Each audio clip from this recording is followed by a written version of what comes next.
gonna look at this one note, and then when you realize how impactful it is, we're gonna move on and look at how you can build on that even more. When I started out playing, I would typically grab a scale that I knew worked over a progression and just go with it.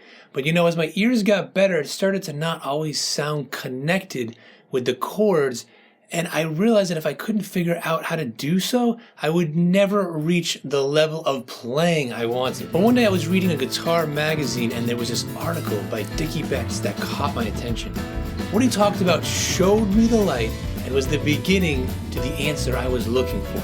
In particular, he demonstrated how to sweeten things up, especially useful when playing the blues. Since we're talking about Dickie Betts, let's use an Allman Brothers song for an example, and one that he wrote. It's a blues in C, and if I just use a C minor pentatonic, it would sound like this.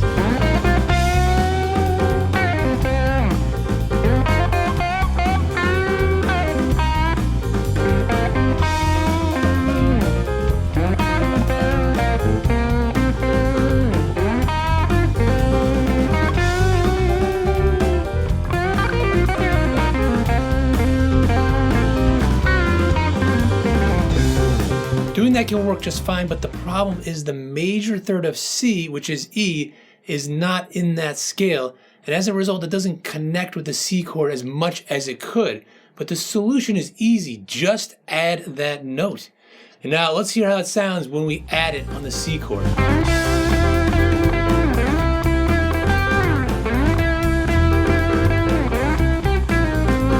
Once I got used to this, I then had this feeling there was still something missing.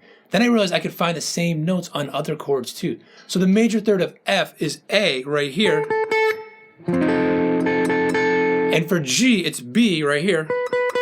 The easiest way to simplify this, and as you're playing sooner rather than later, is to just play the third of C right here, which is E, the F right here, but then just bend up to that B. So you're only adding this note and then bending up to the B.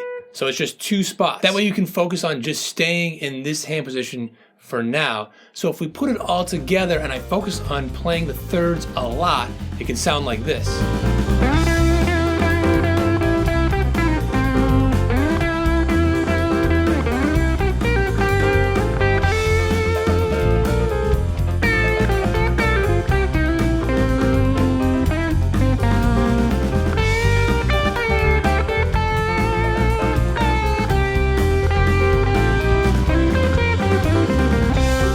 And of course, you don't have to play them all the time. I was just trying to stress them so you can hear them more clearly, but knowing about them gives you more musical options and improves your ears a lot. The real benefit is that your playing becomes more connected to the chords, and as a result, it becomes more melodic. Once I figured all this out and added it to my playing, I eventually was left feeling like my solos were still lacking something.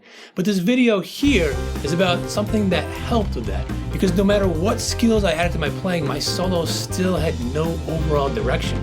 But what I go over in this video is something that is so simple, yet has had one of the biggest impacts on my playing. It's something that you can add to your playing instantly to help shape your solos.